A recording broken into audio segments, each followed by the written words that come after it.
Isso, então. A, a gente começou, vamos revisar um pouquinho o que a gente discutiu a aula passada.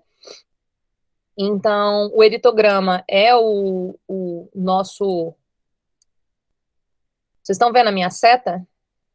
Eu consigo mostrar a minha seta? Alguém Consegue, escreve? professora? Ótimo, perfeito. Então tá, eu consegui fazer uma tela misturada aqui. Então,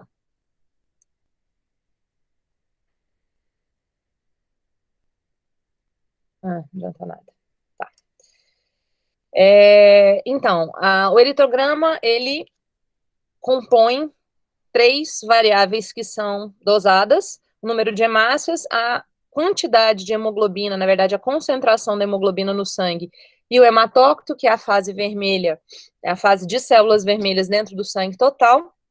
A partir dessas três variáveis, a gente define outras quatro variáveis que são calculadas. Eu falei para vocês que a mais importante é a que vai nortear toda essa aula, é o VCM, o volume corpuscular médio, que considera o volume total de células vermelhas, que a gente chama de hematócrito, divide pelo número de hemácias e chega na média do volume de cada eritrócito, permitindo classificar as anemias em microcíticas, macrocíticas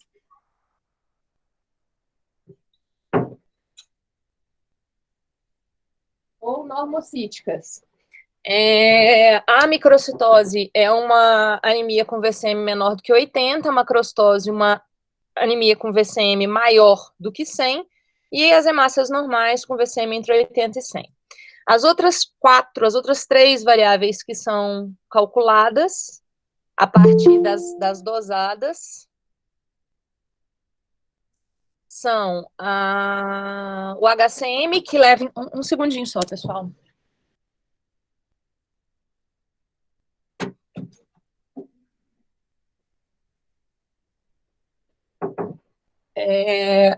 O HCM, que leva em consideração a quantidade, atenção, não é concentração, é quantidade de hemoglobina que tem em cada eritrócito, em média, e a gente consegue classificar as anemias entre hipocrômicas e normocrômicas. Não existe anemia macrocrômica ou hipercrômica.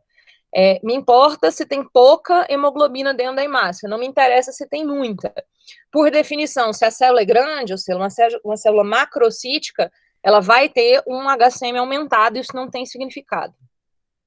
Na lâmina, a gente consegue enxergar tanto a microcitose, comparando o eritrócito, o volume, na verdade, o diâmetro do eritrócito com o diâmetro de um linfócito normal do sangue. As hemácias normocíticas, elas têm mais ou menos o mesmo diâmetro do núcleo do linfócito, e as normocrômicas, o halo central da hemácia só ocupa 1/3 do tamanho, do diâmetro da hemácia. Quando a gente tem hipocromia, o halo central se expande, então a gente tem bem fácil de ver aqui no exemplo. O CHCM é a relação entre o HCM e o VCM, então você volta a ter uma concentração, corta as unidades infinitesimais e sobra a mesma grandeza da hemoglobina, né? Sabendo qual é a concentração de hemoglobina que tem dentro da hemácia. Eu, Marta, uso mais esse do que o HCM. Eu acho que o CHCM dá mais informação, porque ele me fala quando o CHCM está aumentado, a célula está desidratada. Quando ele está reduzido, a gente tem hipocromia, e ele ajuda a gente a definir, a separar as anemias que são verdadeiramente hipocrômicas e que são microcíticas. Então, não é porque a célula é pequena que está faltando ferro dentro dela, ela é pequena e a concentração de ferro também está baixa. Então, nós já podemos inferir, agora que a gente já estudou o ferro, que é assim a anemia por deficiência de ferro. Eu tenho uma célula pequena e, por definição, uma célula pequena tem pouca hemoglobina. Mas me interessa dizer não que é pouca hemoglobina dentro dela, mas que a concentração de hemoglobina dentro da célula está pequena porque está faltando ferro. Consequentemente, não tem ferro, não tem M, não tem M, não tem formação de hemoglobina. Então, no fim das contas, o CHCM ele me informa melhor sobre a diferença entre as várias anemias microcíticas. Hoje nós vamos começar a falar sobre a talassemia. Na talassemia, eu também tenho uma anemia microcítica, porém, a concentração de hemoglobina dentro da célula é normal. Então, CHCM me ajuda a fazer a diferença entre essas duas situações, eu vou reforçar quando a gente for discutir a clínica. E a última variável calculada, ela é calculada pela máquina, ela avalia a distribuição dos VCMs, então avalia a mediana do VCM a média do VCM mais 2 desvios padrões, e aí consegue definir para a gente qual que é a quantidade de variação dentre os VCMs. Quanto mais variação tem, menos eu posso confiar naquele resultado de VCM. Um segundo. Muito bem. E a gente também começou a citar sobre as várias formas de hemácia, né? Os acantócitos, hemácia espinhuda, eliptócito, hemácia em charuto ou em elipse. Os esferócitos são hemácias esféricas que perderam superfície. Os drepanócitos, as hemácias falciformes, hemácia em lágrima ou dacriócito. Codócito, que é hemácia em alvo, é o contrário do esferócito, que tem pouca superfície para um determinado volume, aqui tem superfície demais. A célula faz um babadinho, a membrana faz um babadinho. Estomatócito é um defeito de citoesqueleto que faz a hemácia parecer que tem um sorriso. E as três formas que eu quero que vocês marquem muito bem: o esquizócito, que é o resto de hemácia, a hemácia rasgada; o reticulócito, que é a hemácia imatura. A gente só faz essa avaliação pedindo um exame específico de reticulócito, não tem como eu saber o reticulócito de outra forma, não está no hemograma. O hemograma ele pode me mostrar um valor que seria mais ou menos um surrogate do reticulócito, que é a policromasia ou policromatofilia. Eu tenho células de cor diferente, então elas, como elas detêm muito RNA, elas ficam mais rosadas, mais roxo, para o lilás, para o violeta, enquanto as células bem hemoglobinizadas, elas ficam mais avermelhadas. Isso aqui diz para a gente que deve ter muito reticulócito na amostra, mas o reticulócito mesmo, ele é feito com a dosagem, com a pesquisa dos reticulócitos. Você cora o retículo endoplasmático rugoso da célula, enxerga essa célula que retém retículo endoplasmático, uma célula imatura. Então, apareceu o reticulócito, é o desvio à esquerda eritrocítico, e o super ultimate desvio à esquerda eritrocítica quando aparece uma hemácia nucleada, ou eritroblasto. A célula ela é formada pró-eritroblasto, eritroblasto na medula, ela está comprometida com a linhagem eritrocítica, vai virar hemácia. Com o passar do tempo, ela vai amadurecendo. O último passo da maturação intramedular é a expulsão do núcleo. Expulsou o núcleo, sai da medula sob a forma de reticulócito. O reticulócito ainda fica 2 dias circulando na medula, 2 dias circulando no sangue periférico, perde o retículo e vira hemácia. Se a gente começa a soltar células cada vez mais imaturas, a gente está falando de desvio à esquerda, muito parecido com o que acontece no granulócito. E com tudo isso, a gente descobriu que nós somos capazes de diagnosticar as anemias por convenção internacional. Definimos que a anemia é uma hemoglobina menor do que 12 em mulheres, menor do que 13 em homens, e nós aqui estabelecemos que nós vamos usar o VCM como um critério de avaliação laboratorial para classificar as anemias. Já falamos sobre a primeira anemia microcítica, e falei bastante tempo sobre ela, que é a deficiência de ferro. Né? Nós discutimos que o ferro, o que entra é a mesma quantidade que sai, é um íon que fica depositado no organismo e recircula. A gente não tem como botar ferro para fora, e, portanto, nós precisamos regular bem a entrada, porque ele é tóxico. Entrou, o pouco que entrou, ele vai ser transportado pela transferrina para utilização no sistema retículo endotelial, no éritron, no músculo. Uma vez que esteja sobrando, vai ser armazenado pelo sistema retículo endotelial, especialmente o parênquima hepático, e esse armazenamento é feito sob a forma de ferritina. A maior parte do ferro que a gente tem no organismo está no éritron. O éritron compraz a medula óssea, os eritrócitos circulantes e o sistema retículo endotelial, especialmente da medula óssea, que tem algum grau de armazenamento. A gente também utiliza no músculo, utiliza nos citocromos, nas enzimas. O ferro é fundamental para a vida, e o que sobra fica lá guardado no fígado Não é para sobrar muito. Por conta do não é para sobrar muito, a gente precisa regular a entrada. Nós também discutimos que o ferro M passa direto na membrana apical do enterócito e o ferro não M precisa ser convertido, precisa ser reduzido e passar num transportador gastando energia. Uma vez dentro do eritrócito, esse ferro vai ser ou utilizado pela própria célula, ou ele vai ser armazenado sob a forma de ferritina, e daqui 7 dias, mais ou menos, ele vai ser descartado nas fezes, ou ele vai entrar para o sangue a partir da ferroportina. A ferroportina é o portão que permite a passagem do ferro para o sangue, ou seja, a verdadeira absorção do ferro, só que a ferroportina, ela é regulada, ela não entra simplesmente, ela só vai entrar se o ferro só vai entrar se a ferroportina estiver aberta. E quem fecha a ferroportina são várias proteínas, mas as mais importantes são a proteína HFE e a proteína epsidina. Não vou falar da proteína, vou falar do gene. O gene HFE e o gene da epsidina produzem determinadas proteínas altamente reguladas, a produção dessas proteínas, permitindo a abertura ou fechamento da ferroportina. De que forma? Tem muito ferro, porque eu absorvi o ferro entrou, o ferro está livre.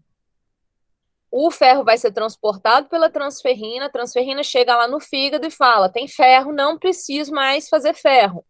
Tanto a HFE quanto a epsidina vão se regular, basicamente produzindo epsidina. A epsidina vem aqui, fecha a ferroportina, a partir de amanhã não se absorve mais ferro. Isso, obviamente, vai fazer com que o ferro sérico caia, porque no dia seguinte, ou enfim, ato contínuo, eu não vou estar absorvendo ferro. Se eu não absorvo ferro, o ferro sérico cai, a epsidina é desligada, o gene da epsidina é desligado, eu paro de produzir epsidina, a ferroportina se volta para a membrana e permite a absorção de mais ferro. Para essa aula, para a aula passada eu tinha ignorado essa parte aqui da figura com o macrófago, tá? Agora eu preciso lembrar vocês que nós também temos ferroportina no macrófago, porque nessa aula também nós vamos discutir anemia de doença crônica. Então, quando eu tenho excesso de ferro no sangue, o ferro sérico sobe, eu aumento a epsidina fecha a ferroportina impede a passagem do ferro pelo enterócito para o sangue periférico, mas ele também impede a passagem do ferro ligado à ferritina, do ferro de estoque, do ferro de armazenamento, que estava dentro do sistema retículo endotelial. A ferroportina fechada, esse ferro fica armazenado e preso aqui dentro do macrófago. Eu não consigo utilizar esse ferro. Para o ferro ser utilizado pelo eritroblasto, por exemplo, o eritroblasto tem que encostar aqui no macrófago e pedir, me dá aqui, eu quero ferro. O ferro tem que sair pela ferroportina. Se a ferroportina está fechada, o macrófago fica fechado, ele não entrega o ferro, e aí a gente não consegue utilizar esse ferro, ele fica armazenado e a gente não consegue utilizar.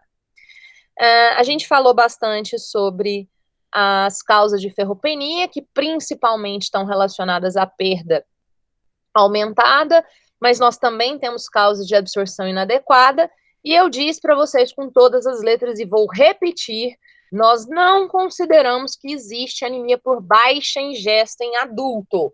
Se um paciente adulto tem anemia por deficiência de ferro, é sua obrigação procurar tanto perda, especialmente perda gastrointestinal, mas perda de qualquer etiologia, quanto desabsorção. Vocês não vão botar ferro em adulto na conta do jejum, do come pouco, do é vegetariano, não interessa. O vegetariano estrito, adulto, homem, que não sangra, não vai ter deficiência de ferro. O faquir não vai ter deficiência de ferro. Quem tem deficiência de ferro, ou está perdendo, ou não consegue absorver nem aquele pouco que ele precisa todos os dias. As principais causas de anemia por deficiência de ferro estão relacionadas mesmo à demanda aumentada no caso das crianças, das mulheres, enfim, ciclo gravídico puerperal, menacme, gestante, lactante, e perda crônica. Para o adulto, essa é a mensagem que não pode ser perdida. Às vezes, os clínicos tratam a deficiência de ferro, resolve o problema, o paciente fica bom, não lembra de que tem que investigar a causa, e às vezes você está deixando passar, por exemplo, um tumor, alguma coisa que esteja fazendo com que esse paciente sangre de forma intermitente e que o diagnóstico precoce poderia mudar a história natural da doença. A gente finalmente discutiu que o tratamento da deficiência de ferro é com ferro, pode ser ferro oral, pode ser ferro venoso, o ferro intramuscular está proscrito, e eu faço questão que vocês se lembrem da dose, é de 120 a 200 miligramas de ferro elementar por dia. Ah, professor, eu não sei fazer o cálculo do ferro elementar, meu filho, cérebro não serve para isso, tá? Você entra no Google, pega a bula do remédio que você quer prescrever, e lá vai estar a relação. Geralmente a relação é 5:1. Então, 120, 5:1, dá 5 vezes 120, na verdade, né? 200 e pouco. E o de 200 de ferro elementar por dia é 1.000. Então, quando eu quero fazer um ferro de formulação de farmácia pago, tipo Noripurum, geralmente eu faço 1.000 miligramas de ferro total ou 200 de ferro elementar. O sulfato ferroso, ninguém aguenta tomar muito mais do que 120 miligramas de ferro elementar por dia. Isso dá 4 comprimidos de sulfato ferroso no dia, tá? Quando vocês encontrarem o pessoal na UBS prescrevendo um comprimido de sulfato ferroso por dia, está errado. Essa é a principal causa de você não conseguir tratar a deficiência de ferro. É não tratar direito. É dar por tempo curto, o tratamento é prolongado, ele vai levar de 4 a 6 meses, e principalmente da dose baixa. A segunda principal causa de você não conseguir tratar um paciente com ferro pela boca é o paciente continuar sangrando, ou seja, você não tratou o problema dele, você tratou o efeito do problema. Se ele continua sangrando, ele vai desenvolver deficiência de ferro de novo. Já o paciente que não absorve, ele não vai absorver, você vai descobrir rápido, né? Ele não vai melhorar. Mas essas são algumas causas de refratariedade ao ferro oral. Para essas situações e para algumas outras em que eu não sou capaz de tratar com ferro oral, eu posso fazer ferro venoso. Hoje em dia tem 2 formulações de ferro venoso no Brasil, disponíveis para uso. A mais utilizada é o sacarato de hidróxido de ferro 3. O cálculo do ferro está aqui para vocês. A gente faz um cálculo do déficit de ferro para normalizar a hemoglobina e acrescenta um estoque. No caso de homens, 1.000 miligramas, 600 miligramas para mulheres, isso é o que está em bula. Eu dou 1.000 para todo mundo. Eu acho que, apesar da mulher ter um estoque mais curto, ela tem um turnover mais alto. Mulher sangra.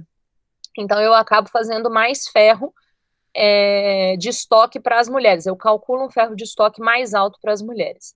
Então, sacarato de hidróxido de ferro 3 é o famoso Noripurum.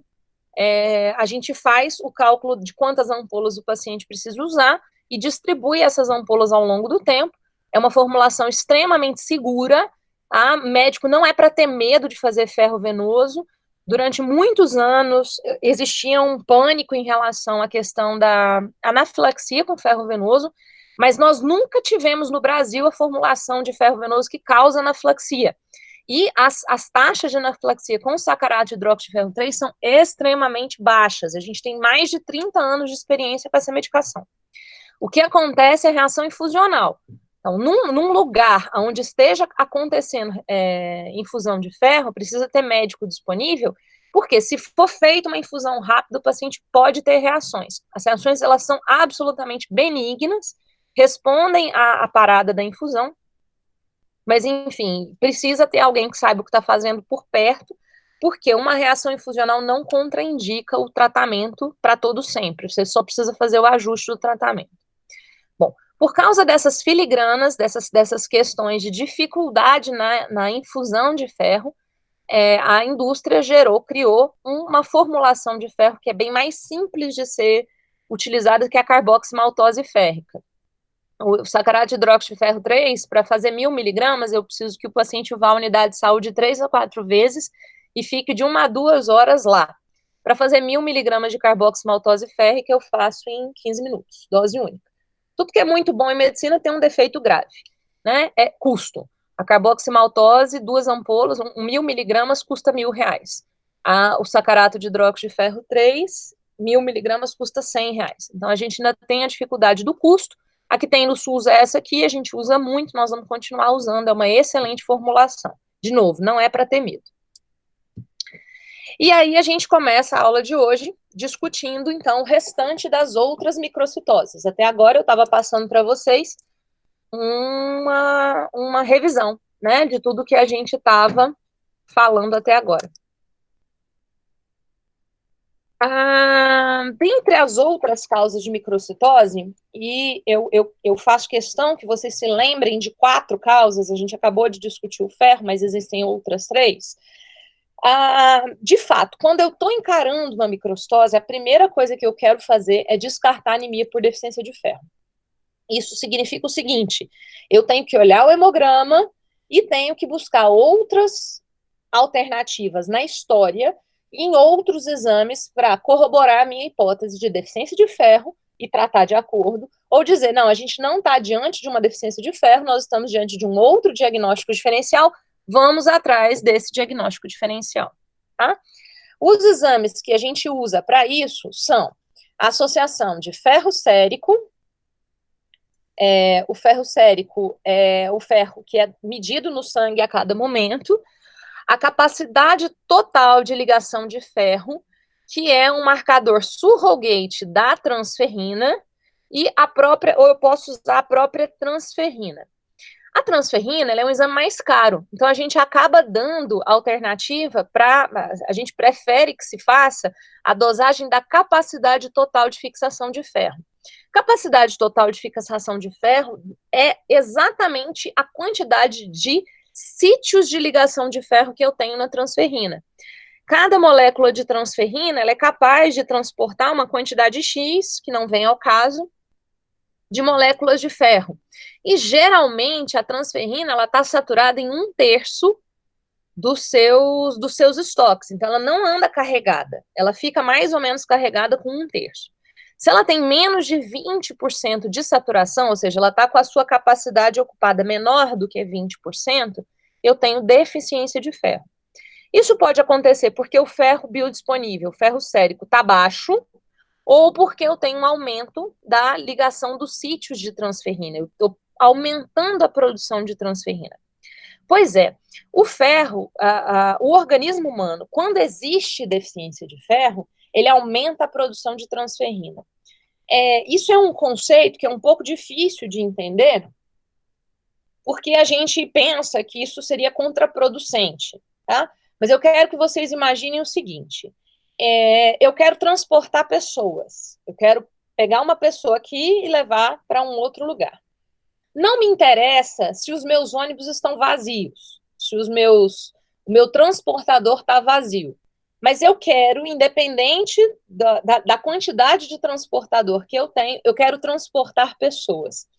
Então, se eu colocar mais ônibus na rua, teoricamente, eu aumento a chance de um ônibus encontrar uma pessoa.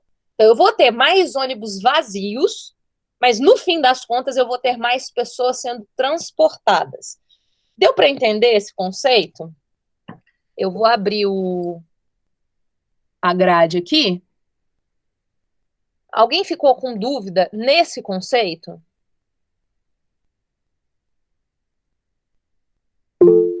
Não? Beleza, maravilha. Então, o organismo, quando ele sente que está faltando a transferrina, desculpa, quando ele sente que está faltando ferro, ao invés dele aumentar o ferro, que ele não é capaz de fazer isso, ele aumenta a transferrina, tá? Então, eu acabo tendo mais ferro sendo transportado, porque o ferro encontra a transferrina e é transportado.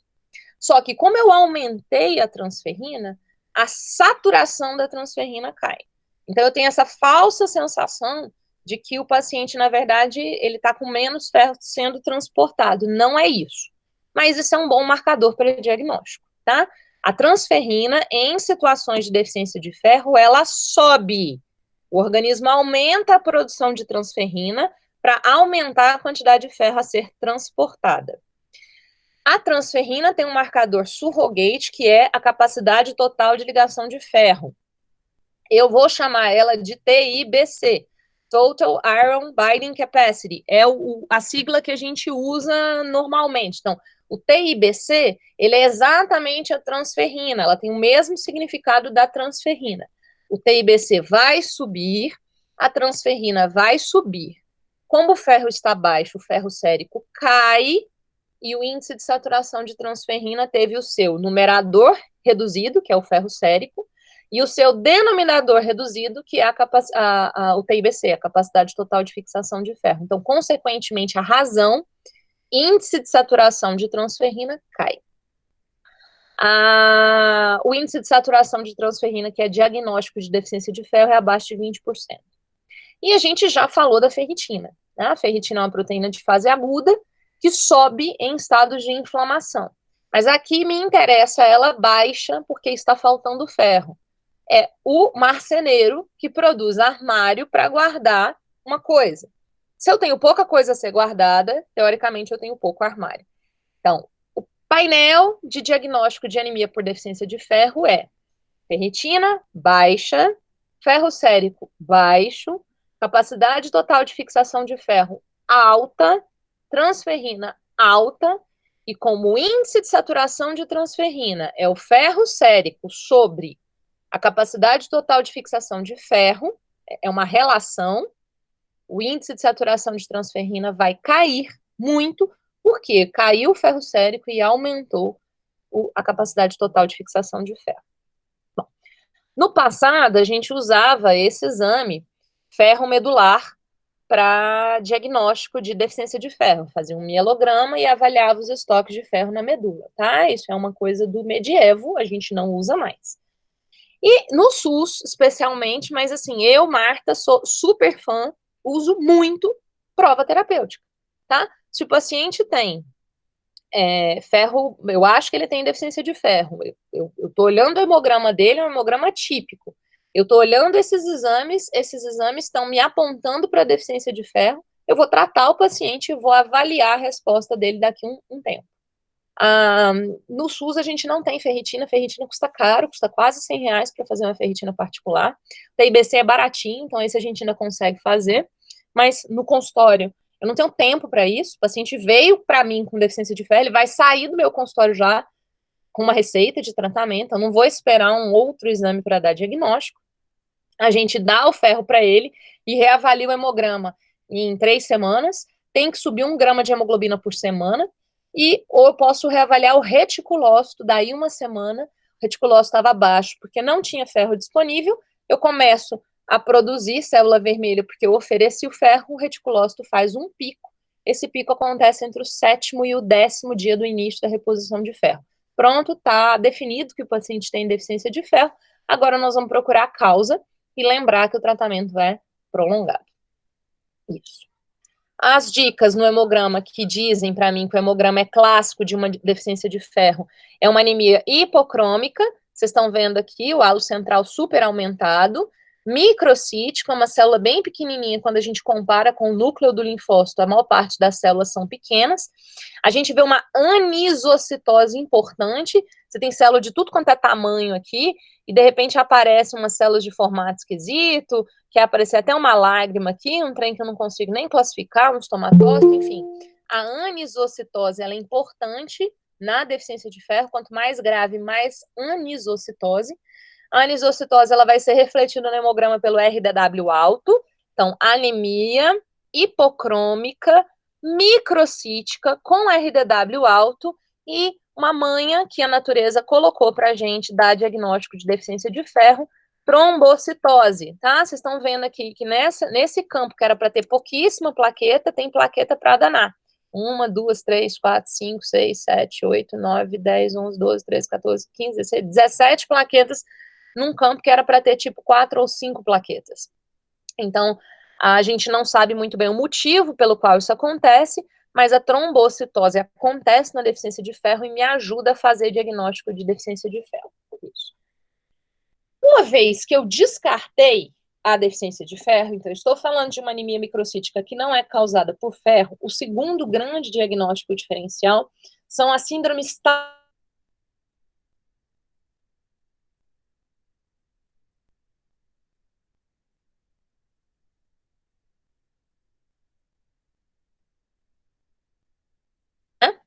nós temos 2 cadeias, que eu vou chamar de cadeias betas ou cadeias do cluster beta, elas são iguais, tá? Apesar de Professora,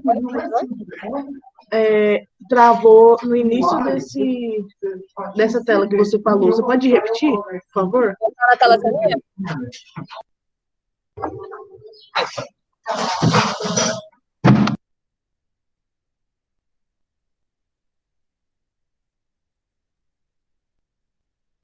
Ok.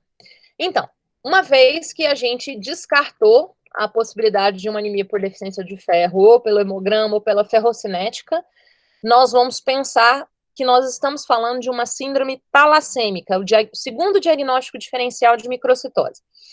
Talassemias são doenças hereditárias da formação do M.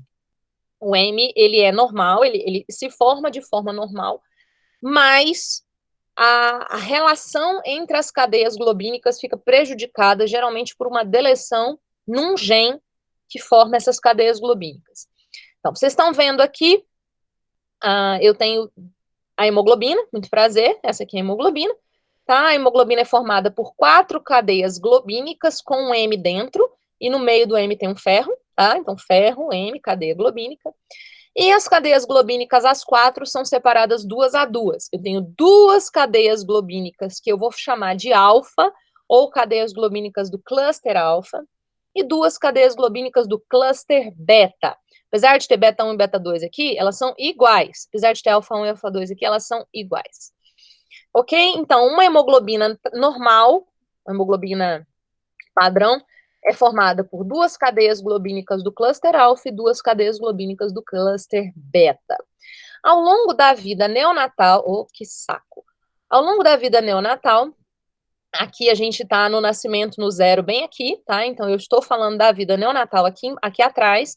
Antes de 6 semanas de vida, eu tenho uma série de cadeias globínicas que estão sendo formadas e não me interessam, tá? Elas não são importantes para essa discussão, até porque 6 semanas de vida gestacional, você mal descobriu que está grávida.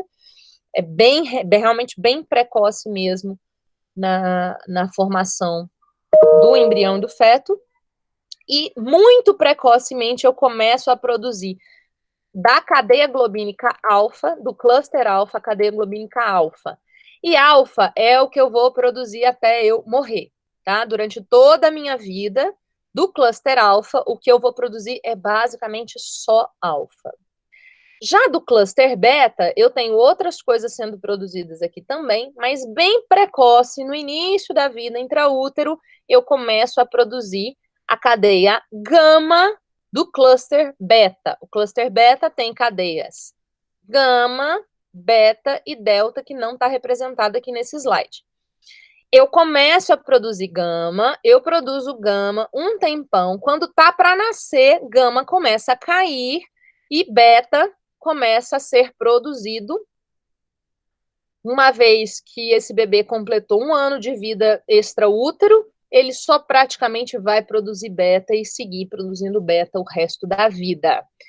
Quem é que vai me dizer como é o nome da hemoglobina formada por 2 cadeias alfas, 2 cadeias gama?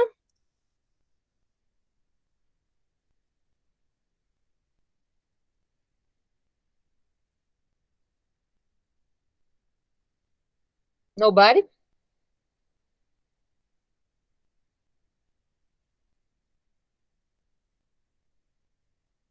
Ah, não, gente, me ajuda. Que época da sua vida é essa aqui? Você não nasceu ainda. Você é o quê? Hemoglobina F, Oh, yes! F quer dizer o quê, meu filho? fetal. F de fetal. F de fetal, né? Então, aqui a gente está produzindo hemoglobina fetal, tá? Nasceu, você passa a produzir hemoglobina A do adulto. Ah, mas eu sou criança. Sim, mas você vai produzir hemoglobina A partir de 1 ano de vida, praticamente 100% da sua hemoglobina, se você for uma pessoa normal, vai ser hemoglobina A. Aquela história de clusters é porque esses genes, eles estão, cromossomos diferentes, eles são altamente regulados. Então, os genes do cluster alfa, tem uns alfa aqui antes desse alfa 2, desse alfa 1, que não interessa, mas a gente tem 4 nós temos 4 genes do cluster alfa, tá? 2 que vieram da sua mãe, 2 que vieram do seu pai. Óbvio que você tem 2 cromossomos 16. No cluster beta, no cromossomo 11, eu tenho alguns genes aqui que não me interessam. Eu tenho o gene gama, que produz hemoglobina fetal, 2 alfa, 2 gama, hemoglobina fetal. Eu tenho o gene delta, que a associação de 2 alfa, 2 delta, me perfaz a hemoglobina A2, adulto 2, mas a principal hemoglobina que a gente tem é 2 alfa, 2 beta, hemoglobina 1 do adulto. A eletroforese normal de um adulto é quase 100% de A1, menos de 3,5%, 4% de A2 e 0 a 1% no máximo de fetal. A gente praticamente não tem mais fetal. O que é essa bendita dessa hemoglobina A2? Então, vocês perceberam que o gene alfa aqui está duplicado? Eu não tenho 2, eu tenho 4. De todos os genes que vocês têm no organismo de vocês têm 2. Vocês têm um que veio do pai e um que veio da mãe, tá? Mas o alfa é tão importante na evolução que ele foi duplicado. Então, ao invés de ter 2, eu tenho 4. Portanto, não costuma faltar a hemoglobina alfa. Aqui no cromossomo 11, a evolução meio que tentou fazer a mesma coisa. Só que a evolução não pensa, as coisas acontecem por acaso. Então, a tentativa de duplicação do gene beta causou a formação de um gene que é normal, mas que tem um promotor ruim. Consequentemente, eu não consigo induzir a formação de delta. A capacidade de indução de delta é muito pequena, então a quantidade de hemoglobina A2 que eu tenho no organismo é basicamente sempre muito baixa, mesmo quando o beta falta. E talassemia é exatamente essa questão dessa falta, tá? É um tipo de hemoglobinopatia, mas a gente convenciona não chamar isso de hemoglobinopatia, a gente fala talassemia. É o problema na produção de uma das cadeias que forma hemoglobina. Se falta um gene, vai faltar proteína, porque essas proteínas, elas são muito bem reguladas de acordo com a quantidade de genes. E aí vai sobrar a cadeia que está sendo produzida de forma normal. No caso, quando falta gene beta, a gente chama de talassemia beta. A doença vai ser causada pelo excesso de globina alfa. Quando falta alfa, vai sobrar cadeia beta. A doença vai ser causada pelo excesso de beta. Porque o que a gente tem no organismo costuma dar conta. Geralmente, especificamente na alfa, como eu tenho 4 genes, eu preciso perder 3 genes para dar um problema grave, tá? Com um gene eu consigo segurar a produção de hemoglobina. Mas em sistemas de célula, não pode ter sobra, não pode ter proteína sobrando. Se tem proteína sobrando, especialmente numa célula que tem que ser fluídica, que tem que ser gel, como é a hemácia, ela acaba causando destruição precoce dessas células, e destruição precoce de hemácia chama hemólise. Isso é um mecanismo de doença. Então, eletroforese normal, muito prazer. Essa aqui é eletroforese, tá? Eu coloco um cátodo, um ânodo aqui, coloco as proteínas para correr, e aí elas vão se separar de acordo com o seu peso, sua massa e a sua carga elétrica, e aí eu consigo separar as várias cadeias globínicas. Então, quem domina a eletroforese é o A, do adulto, 1, tá? Se eu tiver cadeias anormais, elas se distribuem aqui ao longo do gel. A gente tem comparadores para dizer onde é que está essa distribuição. E aqui onde está escrito C, tem um restinho, um cuspinho de ameba. Isso aqui é o A2, tá? A gente tem uma quantidade pequenininha de A2. Aqui embaixo está a fetal. Isso. A alfa-talassemia, então, é quando falta um gene alfa, tá? Nós temos 4 genes alfa no normal. Se faltar um gene só, ou 2 genes, então aqui faltou um gene do seu pai e um gene da sua mãe. Aqui faltaram 2 de um dos seus genitores, tá? Isso aqui é chamado de talassemia alfa menor, ou talassemia alfa minor, tá? E a pessoa não vai ter doença, mas ela vai ter um hemograma que para sempre vai ser marcado por uma anemia leve, microcítica e hipocrômica. Eu vou ter uma célula bem pequenininha e isso fica assim a vida inteira. Bom, se você não entende que isso não é deficiência de ferro, né? Você é aquele cara que só tem martelo para bater na cabeça de prego, então toda microcistose para você é deficiência de ferro, você mete ferro nessa criatura aqui e vai dar ferro para ela a vida inteira. Isso aqui mantém aquelas regulações do ferro que entra bagunçado e o paciente acaba absorvendo mais ferro que o normal. Então você pode causar doença quando você trata um paciente hemolítico crônico com ferro, tá? Dá ferro um mês e meio para uma pessoa para ver o que vira, é uma coisa que a gente faz na prática porque a gente não tem acesso ao exame. Agora, atenção, um mês, não é o resto da vida da pessoa. Se a gente define fazer prova terapêutica, o paciente precisa ser reavaliado precocemente. E, obviamente, as coisas não estão acontecendo do jeito que você acha certo, tem que repensar a rota. Esse cara aqui é o cara que vai ter um hemograma que vai precisar fazer diagnóstico diferencial com deficiência de ferro. Esse cara aqui, que perdeu 3 genes, ele só tem um alfa para dar conta de toda a hematopoiese dele, ele vai ser anêmico grave. Ele vai ter uma hemoglobina em torno de 7, 6, não vai ser dependente transfusional, mas ele vai ser grave ao longo da vida. E a gente chama esse fenótipo de doença da hemoglobina H. Ganha um lance quando a gente se encontrar, que Deus me livre, pelo Ibanez agora vai ser em agosto, quem me disser o que é hemoglobina H, o que acontece e a pessoa que não tem um monte de alfa começa a produzir hemoglobina H.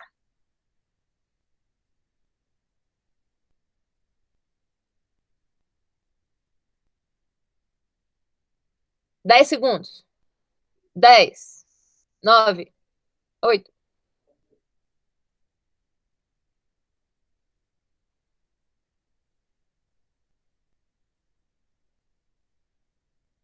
Eu vou ter que começar a oferecer Lindt, pelo visto, né? Então, gente, as hemoglobinas não é 2 alfa, 2 beta? Se tá faltando alfa, eu começo a juntar beta, tá? A hemoglobina H é uma hemoglobina instável de 4 genes beta. A gente acaba fazendo uma hemoglobina com aquele treco que sobrou. Então, você enxerga isso na eletroforese e como ela é instável, ela acaba precipitando, tá? Bom, no segundo grau, vocês aprenderam que o bebê que não tinha nenhum gene alfa morria intraútero, né? É causa de hidrópsia fetal. O bebê não pode ser anêmico no intraútero. Se ele começa a ficar anêmico, ele começa a edemaciar, o coração sobrecarrega e ele faz hidrópsia fetal. Hoje em dia não morre mais. A gente identifica a hidrópsia fetal no intraútero, começa a transfundir no intraútero, o neném nasceu, transplanta a medula, tá curado em nome do Senhor. Mas isso é questãozinha de prova. Bom, recapitulando, defeito de 1 ou 2 genes, o paciente tem o que a gente chama de traço talassêmico, ele vai ter uma anemia bem leve, hemoglobina de 10, 11, com uma microcitose importante, uma microcitose bastante visível, e lembrando que todas as cadeias globínicas que eu enxergo na eletroforese têm alfa, a relação entre elas vai estar normal. Eu não consigo dar diagnóstico de traço alfa-talassêmico na eletroforese. Esse vai ser um diagnóstico que vai ser presumido, tá? Eu vou fazer eletroforese só para descartar a talassemia beta, mas a eletroforese aqui vai ser normal. Quando eu tenho defeito de 3 genes, eu começo a fazer tetrâmero de cadeia beta, isso chama hemoglobina H. Tá aqui, ela aqui, ó. Ela é super instável, então ela sai se arrastando na eletroforese, sobra só um pouquinho. Mas num paciente com clínica compatível, se eu enxergar a hemoglobina H, o diagnóstico está dado, tá?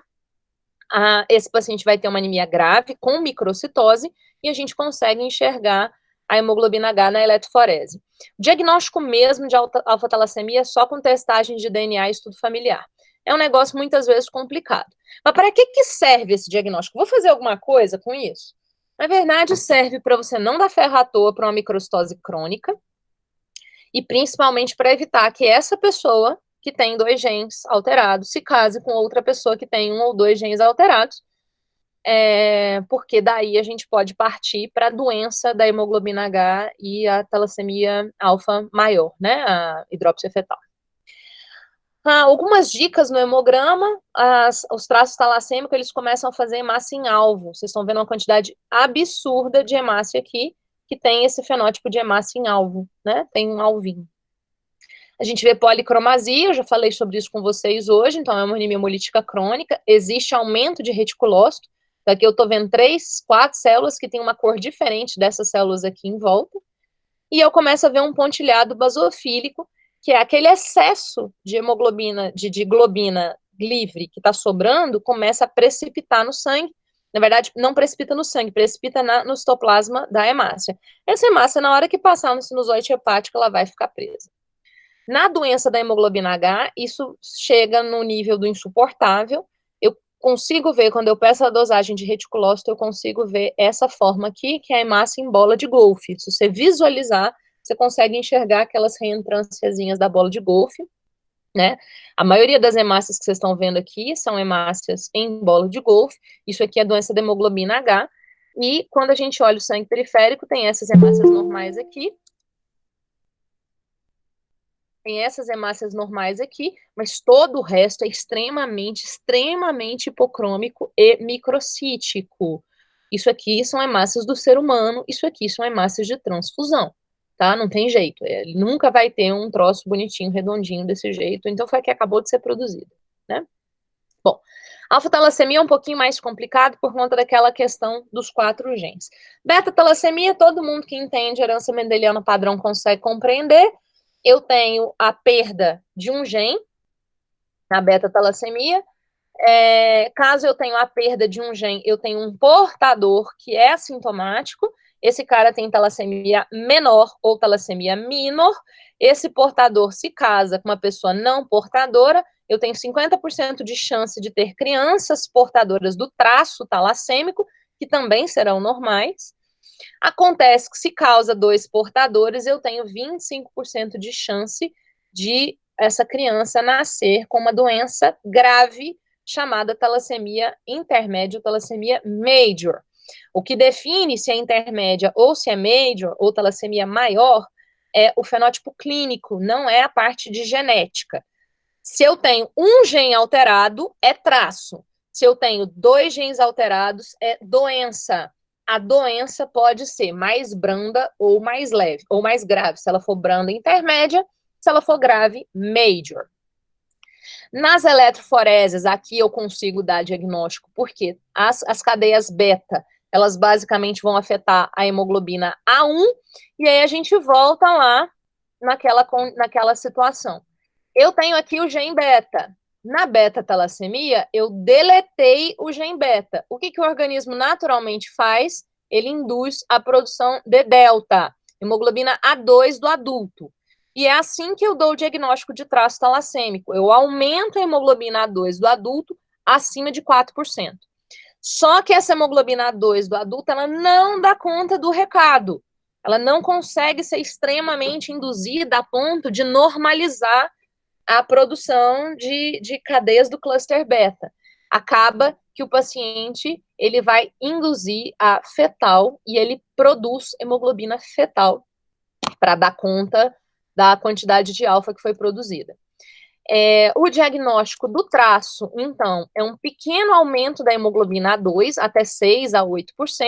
Então, é o que a gente está vendo aqui, né? Aqui eu tenho uma eletroforese normal para comparação, tudo isso aqui é A, e eu tenho um pouquinho de A2 aqui. No caso do traço talassêmico, eu tenho menos A, começo a ter mais fetal, tem uma sombra de fetal aqui embaixo, e eu tenho mais A2, tá? E no caso da talassemia doença, talassemia maior, como eu não consigo aumentar muito a A2, eu acabo aumentando a fetal, e aí eu tenho aqui um tantão de A e um tanto de fetal. Mas peraí, professor. Se eu tenho 2 genes, eu acabei de falar que os 2 genes estão lesados, eu não tenho nenhum beta disponível. Se eu não tenho nenhum beta disponível, como é que eu tenho hemoglobina A1? Não tem, tá? O talassêmico major, ele não sobrevive sem transfusão. Então, ele sempre vai ter a eletroforese contaminada com a hemoglobina A1 que você deu para ele. Mas ele não é capaz de produzir nada de beta, porque ele tem os 2 genes lesados, ele tenta induzir delta, ele até consegue induzir alguma coisa de delta, mas ele vai ter uma eletroforese com basicamente 100% de fetal. Ah, não vai ser 100% porque, de novo, ele vai estar contaminado com a hemoglobina 1, mas a maior parte absoluta da hemoglobina dele vai ser hemoglobina fetal. E a hemoglobina fetal, ela não tem as mesmas características de uma hemoglobina do adulto.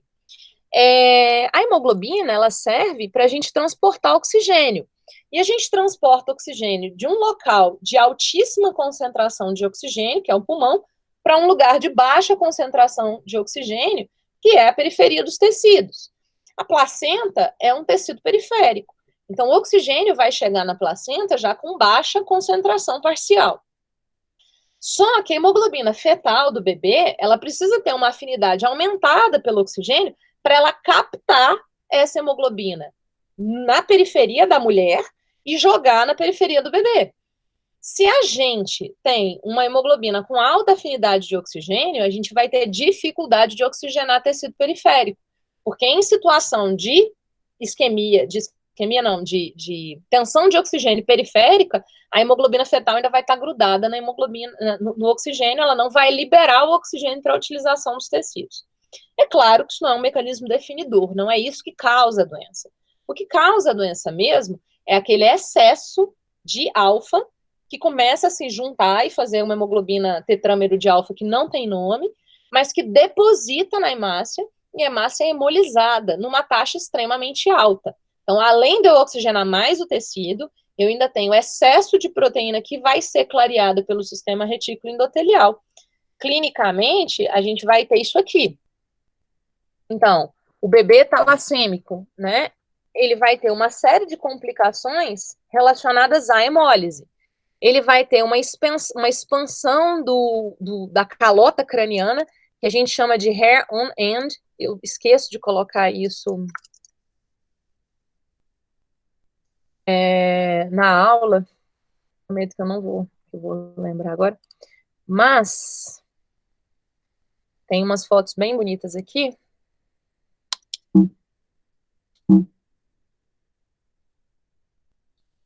Um segundo.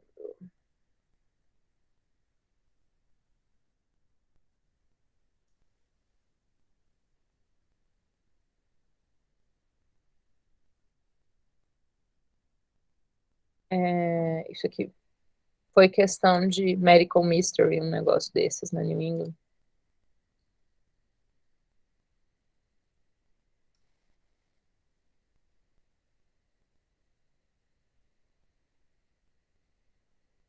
Então, vocês estão vendo essa expansão da calota craniana aqui? Dá para perceber? Normalmente, quando a gente faz uma tomografia de encéfalo, ó, aqui tem uma tomografia de encéfalo que a calota até está expandida. Normalmente é mais fininho do que isso. A associação entre as duas placas da díploide, né, do crânio, elas são mais grudadinhas. E aqui a medula óssea expandiu de tal forma que isso aqui tudo é medula óssea produzindo célula vermelha no crânio, tá? Isso não atrapalha o cérebro, não. Essa expansão é para fora. Mas quando a gente olha o raio-x, parece que o raio-x está cheio de cabelo no osso. Então, por isso é que isso aqui chama alteração de hair on end. E aqui nesse crânio a gente vê uma série de defeitos de ossificação e uma expansão da mandíbula. A criança tem uma mandíbula aumentada. Tá? Esses defeitos ósseos, eles são todos causados pela expansão da medula óssea, porque a medula óssea precisa ser aumentada para dar conta da demanda. Voltando para a aula. Isso. Então, essa expansão da díploide, a gente chama de hair on end. E acontece a expansão da mandíbula também. O baço fica imenso, tá? Esse baço aqui tá na fossa ilíaca. O paciente é anêmico, ele pode fazer tumor produtor de célula vermelha fora da medula, a gente chama isso de hematopoiese extramedular. E, basicamente, do ponto de vista da hemólise, é isso. A criança não cresce porque ela gasta muita energia fazendo célula vermelha, já que as dela não prestam. Isso. E aí, quando uma pessoa falta célula vermelha, a gente dá sangue para ela, certo? Nós temos essa ferramenta. Então, eu começo a dar sangue para essa criança recebe sangue normal, então ela para de produzir o sangue próprio, diminui a hemólise. Isso. Só que o sangue, ele é uma fonte de ferro. A gente não está dando só sangue quando a gente dá sangue. A gente está dando uma quantidade grande de ferro. A maior parte do ferro que a gente tem no organismo está no sangue. E aí, tudo isso aqui que eu pintei em vermelho, em rosinha para vocês, não são complicadores da talassemia, mas são complicadores do ferro que eu dei a mais. O excesso de ferro, ele é extremamente tóxico para o organismo. Ele começa a lesar tecido, tá? Classicamente, lesa o coração, faz uma cardiomiopatia dilatada, arritmia e morre. Lesa o fígado começa a ser destruído, evolui com cirrose e com carcinoma, hepatocarcinoma. Lesa todas as glândulas. Então, eu tenho hipopituitarismo, eu tenho hipotireoidismo, eu tenho hipoparatireoidismo, eu tenho diabetes mellitus tipo 1, pâncreas vai para o saco, e eu tenho puberdade atrasada, problema no desenvolvimento de características sexuais, falência ovariana precoce, falência testicular, osteoporose, tudo isso por endocrinopatias múltiplas. E eu tenho artropatia, eu tenho lesão das articulações. Então, a hemocromatose é uma associação dessas coisas todas. Lesão cardíaca, lesão hepática, endocrinopatia múltipla por lesão das glândulas, hiperpigmentação da pele, a pele fica bronzeada, ela fica cheia de ferro, artropatia, cardiopatia, fígado, pele bronzeada, endocrinopatia múltipla, é isso aí. No passado, essa doença, quando ela é hereditária, ela é chamada de diabetes bronzeado ou de maldição celta, tá? E quem mata o talassêmico, na verdade, deixa de ser hemólise agora que eu trato com transfusão e passa a ser a transfusão.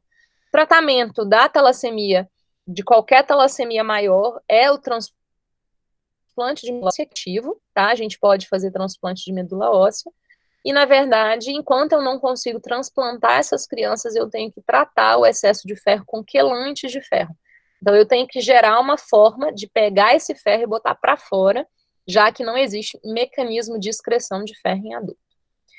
Assim, a gente falou das talassemias, então, anemia microcítica, primeiro, eu vou procurar a deficiência de ferro. Se eu não conseguir enxergar a deficiência de ferro, eu vou procurar talassemia. Os exames que nós vamos fazer são as provas de hemólise, eu vou discutir isso na aula que vem. Então, marcadores de que está acontecendo aumento do turnover de eritrócitos e mais eletroforese de hemoglobinas. Atenção, de vez em quando vocês pedem eletroforese de proteína, não tem nada a ver.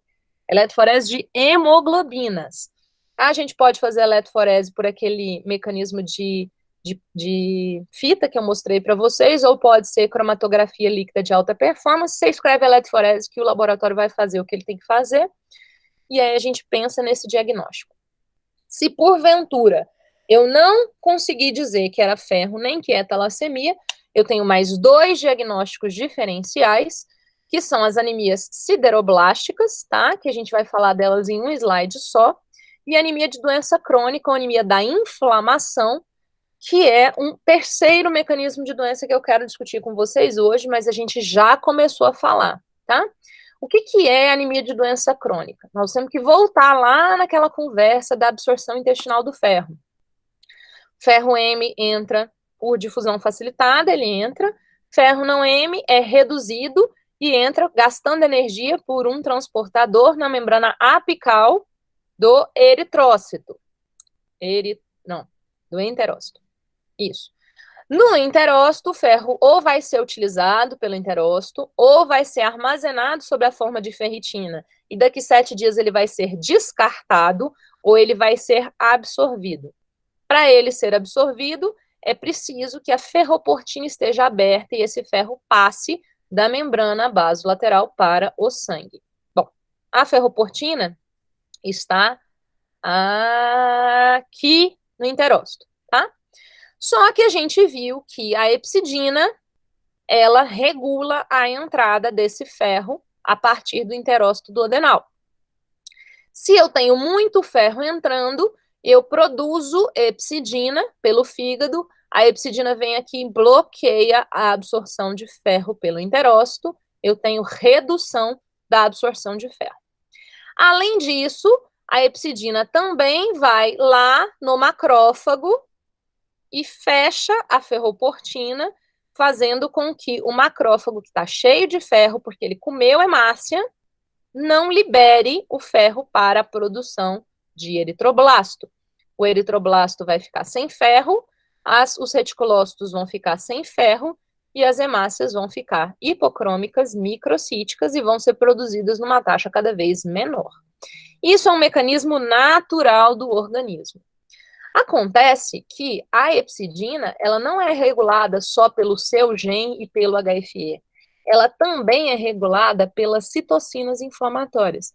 Está na moda discutir interleucina 6, né? O Covid faz uma chuva de interleucina 6, mas as citocinas inflamatórias e os lipopolissacárides, que acontecem quando o organismo está sendo invadido por um micro-organismo, ou nas doenças autoimunes, você tendo uma produção aumentada de citocina, você tem aumento da produção de hepcidina. E a hepcidina, nesse caso, ela está aumentando a sua produção sem ter ferro sobrando. Por quê? Seria um mecanismo inteligente de matar o bicho de fome. Se não tem ferro para mim, não tem ferro para a bactéria. Eu aguento ficar 15 dias sem ferro, a bactéria não aguenta.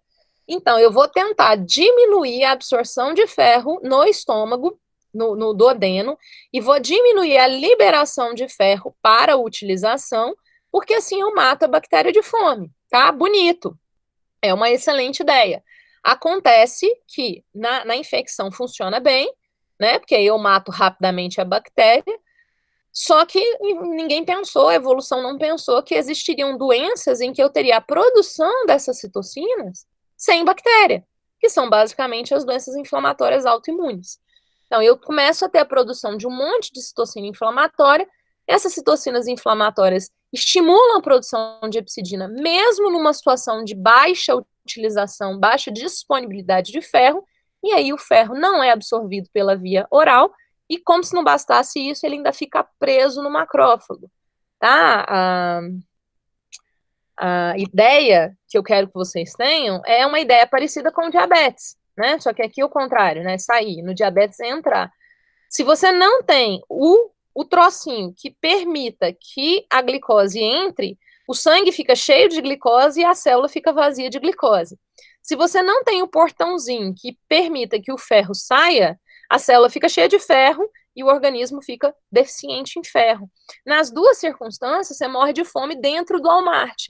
Você tem muita coisa para utilizar, mas você não é capaz de utilizar esses nutrientes, a glicose na insulina e o ferro na ferroportina, né? Na anemia de doença crônica. Isso. Como a gente está vendo aqui, a hepcidina é um dos mecanismos pelos quais eu bloqueio a eritropoiese quando eu tenho citocina inflamatória. Mas existem outras vias, ó. As interleucinas e o fator de necrose tumoral, eles bloqueiam a degradação e a recirculação dos eritrócitos, e principalmente o interferon bloqueia a produção de eritropoetina. A eritropoetina é aquele hormônio que vai lá na medula e fala: medula, produza célula vermelha. Se eu tenho baixa célula vermelha, eu não tenho ferro disponível, eu não tenho eritropoetina, eu inibo a eritropoiese. O interferon também é capaz de ir diretamente na medula e bloquear a eritropoiese. Então, resumo da ópera: por uma série de mecanismos, eu gero anemia quando eu estou cronicamente inflamado, e é por isso que a gente chama essa doença de anemia de doença crônica. É uma situação mediada por citocina em que eu tenho inibição da produção de eritrócito, inibição da produção e na ação da eritropoetina, interfere o metabolismo do ferro, e assim eu causo anemia, tá? Elas podem ser microcíticas ou normocrômicas, e geralmente a gente vai estar falando aqui de condições crônicas, a gente não vai estar falando de condições agudas, tá? Então, doenças inflamatórias crônicas, colagenose, infecção crônica como tuberculose, câncer, linfomas, as doenças de Castleman, algumas doenças, elas causam uma inflamação bem importante, e o paciente, além de sofrer com a doença, também sofre com anemia. E, diabetes mellitus entra aqui, tá? é uma causa importante do diabetes mellitus, tanto tipo 1 quanto tipo 2, descompensado. Esse tempo é um tempo perfeito para provar para a gente que o diabetes é uma doença inflamatória crônica. Nós estamos vendo que quem mais morre de Covid aí são justamente esses pacientes cronicamente inflamados. E o que a gente está aprendendo é que o paciente imunossuprimido, ele não vai tão mal quanto o paciente cronicamente inflamado. Então, o obeso, o diabético, ele está indo pior, por exemplo, na média, do que paciente imunossuprimido. Por quê? O imunossuprimido, ele não é capaz, provavelmente, isso tudo é plano das ideias, tá? Mas são hipóteses que nós estamos fazendo, observando a realidade, eles não são capazes de fazer essa chuva de citocina que, consequentemente, não tem tanta gravidade. Já o paciente que é pré-inflamado, como, por exemplo, o diabético, eu vou insistir nisso, diabético, obeso, são pacientes inflamados, eles têm uma predisposição a desenvolvimento de anemia de doença crônica e nós estamos vendo que também há formas graves desse vírus do mal aí. Para a gente fazer a diferença entre a anemia de doença crônica e a anemia por deficiência de ferro, não é tão fácil, porque nas duas condições o ferro sérico cai. No caso da deficiência de ferro, cai porque não tem, no caso da anemia de doença crônica, cai porque não absorve. A transferrina é um marcador que me permite fazer diferença. Por quê? Na anemia de doença crônica, ele está reduzida, nós discutimos isso. Eu aumento a quantidade de ônibus disponível para ver se eu pego mais gente circulando. Só que, no caso da anemia de doença crônica, ou anemia da inflamação, o fígado está lotado de ferro, tem um montão de ferro aqui dentro do macrófago. Então, ele não sente necessidade de aumentar a produção de transferrina. Consequentemente, a transferrina na anemia de doença crônica está normal ou eventualmente reduzida, porque o fígado também está sofrendo. O fígado é um órgão que sofre quando a gente está inflamado, mesmo que não tenha hepatite. Então, eu acabo diminuindo a produção das proteínas normalmente produzidas pelo fígado e aumentando as proteínas que são de fase aguda, proteínas que respondem à inflamação.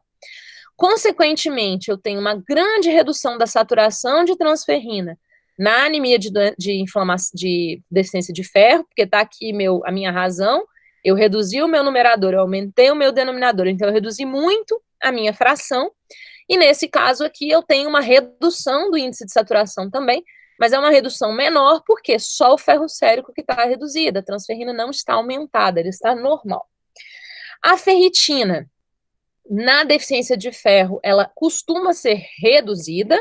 Se eu não tenho ferro, não tenho produção de armário para armazenar ferro, só que a ferritina também é uma proteína de fase aguda. Então, as citocinas inflamatórias aumentam a produção de ferritina. Aqui eu vou ter uma ferritina bem alta. Muitas vezes, eu posso ter a associação das duas condições. Uma anemia de doença crônica, uma anemia da inflamação, associada a uma anemia por deficiência de ferro. E é uma situação em que eu acabo dando ferro para um paciente com a ferritina extremamente estourada, porque eu acredito que essa ferritina está vazia, ela não tem ferro dentro dela. No mundo perfeito, eu dosaria citocina, mas isso é absolutamente irreal. Então, na prática, o que a gente faz é, o paciente tem anemia, se ele tem uma evidência clínica de inflamação, ele é um paciente com uma doença inflamatória crônica, eu olho primeiro o índice de saturação de transferrina. O índice de saturação de transferrina abaixo de 16% a 20%, eu entendo que esse paciente tem uma deficiência funcional de ferro, que pode ser deficiência real de ferro, ou uma deficiência por má utilização do ferro, como acontece nas anemias da inflamação. A ferritina, às vezes, me ajuda. Quando ela vem bem baixa, eu sei que é só deficiência de ferro pura. Agora, se ela vem normal ou alta, a gente geralmente fica perdido. Em muitas situações, vocês vão ver a gente oferecer ferro para um paciente com ferritina alta. Ferritina alta não é contraindicação a tratamento com ferro, justamente por conta da anemia de doença crônica. Bom, eu repeti 1000 vezes anemia de doença crônica, mas eu não quero que vocês guardem esse nome, é porque eu tô velha, depois que a gente envelhece, a gente não muda os velhos hábitos, aprendam certo. O nome da doença é anemia da inflamação. Porque anemia de doença crônica, você começa a achar que qualquer osteoartrose causa anemia de doença crônica, porque, afinal de contas, doença crônica, osteoartrose, não. Anemias de doença crônica que sejam inflamatórias. Artrite, sim. Artrose, não. Diabetes, sim. Hipertensão, não. Então, não basta ser uma doença crônica, tem que ser uma doença inflamatória crônica. E o último diagnóstico diferencial que a gente vai discutir hoje é a anemia sideroblástica, como eu disse para vocês, é um slide só, tá? Isso aqui é uma curiosidade médica. A obrigação do clínico é dizer que não é ferro, dizer que não é traço talassêmico, dizer que não é anemia da inflamação. Sobrou sideroblástica, ele vai mandar esse paciente para mim, ele vai mandar para o hematologista, porque esse é um diagnóstico que só sai na medula óssea, e vocês não sabem ler um mielograma. Então, ele precisa estar no especialista. Todo o resto é para ser definido e tratado pelo clínico, não é para mandar paciente de anemia para hemato, vamos investigar anemia, isso é função do clínico. Mas, se você investigou microcitose, não achou deficiência de ferro, não achou microcitose por talassemia, não achou doença inflamatória crônica, o diagnóstico diferencial que sobra é a anemia sideroblástica. A anemia sideroblástica é extremamente rara. Na minha vida como hematologista, que já vai, sei lá, 11 anos, 13 anos, eu praticamente não vi anemia sideroblástica hereditária, eu sou hemato adulto, mas existe, de vez em quando cai em prova, é uma doença ligada ao X, então os meninos desenvolvem uma anemia que parece uma anemia por deficiência de ferro, hipocrômica, microcítica com RDW aumentado, mas você olha os marcadores de ferro dessa criança, eles vêm estouradaços, ferro sérico acima de 100, índice de saturação de transferrina acima de 100%, ferro sérico sobrando, ferritina aumentada, e quando a gente olha a medula óssea, que é essa foto que vocês estão vendo aqui, as bolinhas rosas são os eritroblastos, e em volta delas tem um monte de sujeirinha azul, essa sujeirinha azul é o ferro, e o ferro começa a ficar em volta do núcleo do eritroblasto, fazendo um sideroblasto em anel. O sideroblasto é o eritroblasto cheio de ferro, então até aí está normal. Mas como esse ferro não está sendo utilizado, porque ele não consegue ser ligado ao M, então sobra, eu tenho um defeito na enzima que me ajusta a ligação do ferro à porfirina para produzir M, o ferro começa a ficar depositado aqui em volta do núcleo, fazendo esse halo em volta do núcleo. Esse sideroblasto é um sideroblasto anormal, chamado sideroblasto em anel. Então, a hereditária é raríssima e é causada pela mutação da alacintase. O tratamento é vitamina B6, se eu não me engano. Você desloca o defeito dessa enzima e trata a doença com essa vitamina. As adquiridas é que tem interesse para a gente, tá? Essa anemia, como síndrome mielodisplásica, ela passa a ser bastante frequente, especialmente em idosos. Síndrome mielodisplásica é um grupo de doenças de medula óssea clonal, é um grupo de doenças causadas por um defeito genético, múltiplos defeitos genéticos, em que a medula não consegue produzir célula de forma adequada, a célula perde a sua forma, ela fica displásica e, consequentemente, ela não funciona bem. Forma é função, então as células também não saem da medula, o paciente tem citopenia. Isso aqui é um grupo de doenças que vocês vão acabar estudando em algum momento. E me interessa mais ainda do que o tipo de síndrome mielodisplásica, as adquiridas por intoxicação. Isso aqui vive caindo em prova de residência, tá? Uma menina jovem que enche o pé, enfia o pé na jaca e algumas semanas, poucos dias a semanas depois de uma libação alcoólica aguda, ela desenvolve uma anemia hipocrômica microcítica com pontilhado basofílico, você vai investigar, o ferro tá alto, olha a medula sideroblástica. Tá? Intoxicação por chumbo, quando acontece o armazenamento de uma bala, um projetil, a pessoa tomou um tiro, esse tiro fica alojado, e aí ela começa a liberar chumbo, esse chumbo vai na medula e desloca o ferro, então causa anemia sideroblástica também. A outra possibilidade de intoxicação por chumbo é bateria, praticamente isso também é bem frequente, como doença ocupacional, e tinta de chumbo, tinta automobilística, e no passado a gente pintava os berços com uma tinta azul, que tinha chumbo, o moleque ia lá, chupava a barra do berço, e aí ele acabava se intoxicando. e, classicamente, alguns antibióticos, especialmente tuberculostático. A isoniazida é capaz de causar anemia sideroblástica, cloranfenicol ninguém usa mais, pirazinamida para tratar também, né, tuberculose, isso. Então, finalizando a aula de anemias microcíticas, o que eu vou fazer quando eu estou diante de um paciente que tem uma microcitose? Eu vou avaliar a presença de sangramentos anormais, pensando em ferro. Eu vou avaliar a ingesta alimentar e estado nutricional, pensando em crianças com deficiência de ferro. Ou, se o paciente é adulto, ele pode ter um estado nutricional prejudicado, associado a emagrecimento e diarreia por uma desabsorção crônica. Anemia e icterícia flutuante, um antecedente de anemia na família, pensando em talassemia. Anemia e microcitose, desde que se entende por gente, porque eu tenho uma anemia desde que eu nasci. Isso não deve ser ferro, isso deve ser talassemia. Então, olhar hemogramas antigos às vezes ajuda a gente. Sinal e sintoma de doença sistêmica, pensando em anemia da inflamação. Sintomas constitucionais, pensando em deficiência de ferro e anemia da inflamação. Medicamentos, exposição a tóxico, pensando em anemia sideroblástica. A avaliação laboratorial é a ferritina, o restante da ferrocinética, que é o índice de saturação de transferrina. Ele é calculado pelo ferro sérico e a capacidade total de fixação de ferro, ou ferro sérico e a transferrina. Geralmente você coloca no pedido assim, índice de saturação de transferrina, ele vai fazer esse cálculo para você. As provas de hemólise, que a gente vai discutir a aula que vem, eletroforese de hemoglobina pensando em talassemia, hemograma eletroforese dos pais ou dos filhos, às vezes ajuda a gente a pensar nos traços, especialmente o traço alfa, porque a eletroforese não vem alterada, mas eu vou ver uma microcitose crônica em um dos genitores. Provas inflamatórias, proteína C reativa e VHS, velocidade de sedimentação, pensando em anemia de doença crônica. Se nada esclarecer, o paciente é encaminhado para hematologia para avaliação do mielograma e do ferro medular para dar diagnóstico de sideroblástica. Eu fiz um algoritmo aqui para vocês, um fluxograma de diagnóstico, né? Paciente com microcitose, ferritina está baixa, já é anemia por deficiência de ferro. Se a ferritina está normal ou alta, ainda pode ser anemia por deficiência de ferro num paciente com estado inflamatório, mas a gente parte para avaliar o IST. Se ele estiver alto, é excesso de ferro, anemia sideroblástica. Se ele estiver normal, a gente olha, ou baixo, a gente olha as provas de inflamação para avaliação de anemia da inflamação.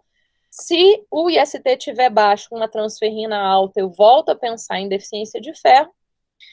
Caso a ferritina esteja normal e o paciente tem uma microcitose crônica, a eletroforese de hemoglobina pode me ajudar para pensar em diagnóstico de beta ou alfa talassemia. Coração? Deu, né? Se eu precisar, eu uso mais um dia, tá, pessoal? Eu prefiro fazer o negócio bem feito do que ficar correndo. Todo mundo concorda, né? Sim? Não? Muito bem. Tem muita doença para vocês estudarem, tá? Então, a aula que vem, a gente vai discutir as anemias macrocíticas. Então, eu queria que vocês pegassem o artigo. Vocês já estão com acesso na... Eu mandei uns artigos para vocês. O artigo de anemias, a aula que vem é a semana que vem. O artigo de anemias, que é o artigo do Tefferi, e eu não sei, eu acho que eu mandei mais coisa, mas estava no Google Classroom. Vou mandar agora de novo, tá? Alguém me manda um e-mail pedindo a liberação da gravação da aula para o e-mail da turma, que eu faço a liberação hoje também. Mando para o e-mail da turma, ok. Alguma dúvida? Vocês querem conversar sobre alguma coisa? Não? Tá, eu mando os artigos pelo e-mail, ok. Então tá, foi um prazer. A gente se vê semana que vem. Fique em casa. Beijos.